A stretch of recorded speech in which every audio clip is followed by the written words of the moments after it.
Donc alors, voilà, donc il y a une table en plus, ça c'est en plus. Quoi, c'est en plus, c'est la petite tablette. Et du coup, alors on va l'allumer. On l'allume sur le côté droit. Donc là, en fait, je ne sais pas si on voit bien, vous avez le mode 1, vous avez le mode 2 et le mode 3. Et on revient. Voilà, donc en fait, on appuie sur mode. C'est là, en fait, canette, tout ça. On va sur mode numéro 1. Donc mode 2, mode 3. On revient. Simple. Et en fait, le mode 1, je ne sais pas si on voit bien. Attends. Mode 1, mode 2 et le mode stretch needle. Ouais. Ok, ben ça en fait je sais pas trop. J'ai jamais vu de si près. Voilà, donc en fait vous pouvez faire tout ça quoi comme piqûre. Alors qu'est-ce qui est pas mal là-dessus aussi, c'est la canette super automatique. Tu mets ta canette ici. En fait, là, tu as deux bobines. Une bobine qui va dire là, ici. Et une bobine qui va là. En fait, tu la passes dans le petit rond. Tu reviens ici. Tu enfiles ta canette, tu la mets là. Tu fais tac. Et en fait, tu appuies sur automatique comme ça. Tac. Et puis, ça fait... En fait, je pourrais carrément vous faire une démo. Mais comme c'est moi qui tiens l'appareil, ça va être un peu difficile. Donc voilà, qu'est-ce que je disais? Donc après, hop, on envoie. Donc ça tourne, et ça s'arrête tout seul, ça revient comme ça. Là, vous avez le petit coupe-fil, en fait. Hop, comme ça, c'est net. Et puis, bon, comme ça, vous pouvez préparer un peu plus vite les canettes et tout. Donc là, en fait, c'est un bras à deux têtes. Donc, une pour l'aiguille, une pour la canette. Donc là, on passe ici dans le numéro 1. On passe ici. Il est où? C'est 2. On passe ici derrière la petite languette là. Et en fait, quand vous passez le fil par ici, et ben ça fait un petit truc. Hop, là vous passez derrière ça. Ensuite, vous arrivez ici. Là, le petit trou, vous tournez, hop, vous arrivez jusqu'ici, vous montez, vous passez derrière le petit culbuteur, vous descendez ici. Alors là, ça va être un enfilage automatique. Alors, comment on va bien voir? Là, ici, vous le passez derrière et vous passez derrière ici, à fond, et ici. Ensuite, vous coupez le fil là. Et vous descendez la petite manette ici, crac, et ça descend ici, et normalement c'est enfilé. Après, vous avez les fils qui sont derrière, vous les prenez, rac, derrière. En ce qui concerne... Alors ça, c'est un pied double entraînement. Bon, en fait, j'utilise que ça, parce que ça prend mieux les épaisseurs et tout. Le seul souci que je reproche, c'est de se désenclencher à chaque fois ici. Ça, en fait, ça, la plaque là, c'est un petit peu pour ça que je l'ai choisi. Mais surtout parce que c'est les seuls à le faire, Elna. Et ben en fait, en dessous là, en dessous la plaque, il est où? Là, vous voyez, hein, là en dessous? Et ben tu vois, j'arrive. Attends. Bon, ben je vais le faire comme ça. Attends, il est où du coup? Il est là. Et là, en fait, vous appuyez dessus vers droite. Crac! Il est ouvert. Plus besoin de démonter toutes les vis qu'il y avait et tout, quand c'était fallait nettoyer et tout ça. Donc là, en fait, je vais monter encore une fois le pied presseur. Parce que là, il est déjà monté. Ça, c'est aussi bien. Là, il est en bas. Numéro 1, comme dans toutes les machines. Et lui, il a numéro 2. Ça, c'est topissime. Là. Maintenant, hop, tu l'enlèves. Nickel. Donc là, en fait, tu vois. Donc, le fil de la canette, il rentre là et derrière. Tu le passeras ensuite ici. Et tac, ça coupe directement par ici. Là. Donc voilà l'intérieur. Alors hier, je vais passer un pinceau de maquillage, tu vois, t'enlèves la canette et tout, tu tournes bien autour, tu nettoies, tu reviens, tu refais, encore. Tu n'hésites pas parce qu'en fait, ça accroche tous les... Puis ça lui fait, voilà quoi, un peu partout. Je l'ai fait hier, alors normalement, il ne devrait pas y avoir l'eau, hein.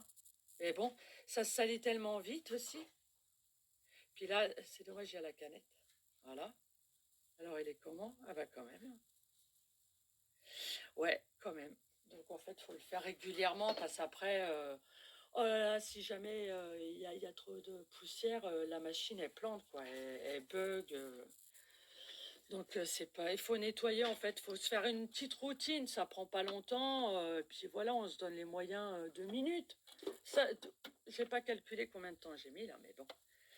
Alors attends, pour le retour, c'est voilà. Donc ça c'est super, j'adore. Ça oui. Le pied presseur sur deux, oui. Le double bobine, oui. Le porte-fil aussi. La canette automatique, c'est oui. Ça, le coupe-fil, c'est oui. Donc automatique, on l'a dit. Ah ben, elle fait plein d'options aussi, j'ai pas fini. Hein. Donc en fait, je vais vous explorer en gros. Et après, je vous ferai une vidéo avec, si vous voulez, avec un tuto, comme un tuto, voilà. Donc voilà. Alors, qu'est-ce qu'il y a? Alors là, on était là et là. Donc ça, c'est bon. Le truc automatique, ouais, c'est celui-là. Hein. Crac, on descend et tout est là. Ça a été fait. Alors, lui, en fait, il fait point, point, point, point. Même si vous réappuyez sur la pédale, il ne repart pas, même si vous avez relâché, il fait quand même point, point. Donc c'est un point final. Point de début, point final. Point à la ligne.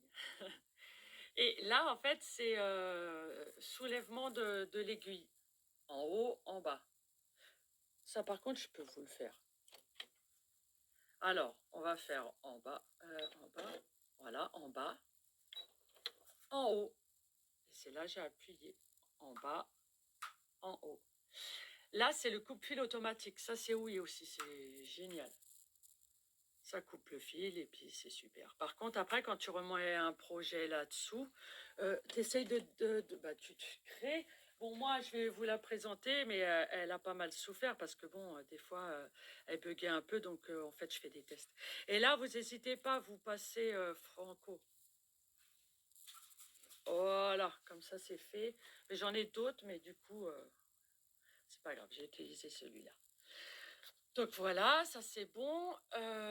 Ça c'est retour. C'est point d'arrêt. 4, 4. 4 arrière, 4 avant. À la fin, 4 arrière, 4 avant, c'est point d'arrêt obligatoire. Bah, après, ça dépend quel projet vous faites, mais en général, c'est plus obligatoire. Donc là, en fait, vous avez la tortue et le lièvre. Et puis là, c'est à 1200 tours minute, point minute. Et là, c'est vraiment tchic, tchic. En fait, il est tout petit. Et après, en fait, après vous évaluez, vous adaptez. En fait, vous faites à votre guise. Parce que là, vous pouvez évoluer nickel. Parce que vous pouvez démarrer là, après là, là, et puis vous êtes un lièvre. Et alors, lui, le start and stop, alors lui, c'est plus en fait pour utiliser cette option-là aussi. Moi, je l'ai enlevé parce que ça me gêne un peu. Mais sinon, c'est un genou fémoral et puis du coup, vous faites avec votre genou sur la droite et du coup, ça lève le pied presseur. Et ouais, c'est bien aussi parce que en fait, si vous enlevez le pied de la machine à coudre, si vous l'enlevez là, d'accord? Et ben voilà, là il va intervenir le start and stop parce que je peux coudre sans les pieds. Ça, c'est oui, ça, c'est top, hein. Mais par contre, faut vraiment démarrer petit parce que en fait, il y va, il y va, il y va, il y va. Tant que vous arrêtez pas, il y va, hein. Donc, faut être un petit peu vigilant. Moi, je l'utilise pas. Je l'ai utilisé par curiosité, mais il me gêne quand je m'assois. En fait, je m'en sers pas. Donc, je l'ai enlevé et puis jusqu'au jour où je vais m'en servir. Mais je me sens pas prête, alors voilà. C'est pour ça que je fais ça. Donc voilà, et ben en fait, ça, vous appuyez dessus, il avance, et puis hop, vous posez. Donc là, vous avez la tension du fil de la bobine. Donc ça, c'est bon, ça, c'est bon. Là, c'est pour augmenter votre fil plus large, plus long. Quand il y a des épaisseurs, il vaut mieux prendre un peu plus long. Voilà. Alors, par contre, moi, j'avais fait comment? Alors, en fait, si vous voulez passer, là, on est au mode 1. Et puis, moi, en fait, je veux faire des zigzags. Donc, qu'est-ce que je fais? Je vais là, je tape le numéro 5. Donc, je vais taper le numéro 5 et vous verrez en même temps qu'est-ce que ça donne. Parti. Voilà. Là, je suis dans mon zigzag. Et tout à l'heure, je disais, on augmente ici pour qu'il soit plus large. Donc, vous augmentez ici. C'est là. Et vous augmentez ici, en bas, sur gauche. Hop. Ça peut aller à 6,9. Sur après, c'est les bourdons, c'est 0. Et après, vous avez celui-ci. Plus serré, moins serré. Et puis, en fait, le mode 2, c'est tout ça, quoi. Le mode 2, là, je suis en mode 2. Je tape n'importe quel numéro. 88, tiens. Non, on va faire 74. 74. Ah, c'est ça. Tu fais 22. Ça fait ça. Tu fais 89. Ah, ça fait un épi. 75, peut-être c'est mieux. C'est un sorte de zigzag aussi. Ben voilà, j'ai fait un peu le tour. Ouais, elle fait les boutons, la boutonnière, ouais, ça classique. Mais sinon, elle est top. Le seul hic que j'ai, c'est avec le pied double en entraînement. Il se déchausse de derrière et en fait, vous le remarquez tout de suite parce que les petites pattes, elles sont en l'air. Et là, il attrape rien du tout. Et là, c'est la cata. Vaut mieux le renclencher et puis hop, quoi. Résoudre le problème direct. Voilà, bah, c'était pour vous faire découvrir un peu la machine. Et puis après, bah, j'essaierai de faire un truc rentrer dans le détail, la canette, point par point. Parce que c'est vrai qu'au début, on a besoin de savoir comment ça marche. Et là, je vais vous faire bah, en fait ce que j'aurais bien voulu trouver. Tout simplement. Donc voilà, merci et bonne journée. Éclatez-vous et à très vite. Bye. Bonjour. Donc là, en fait,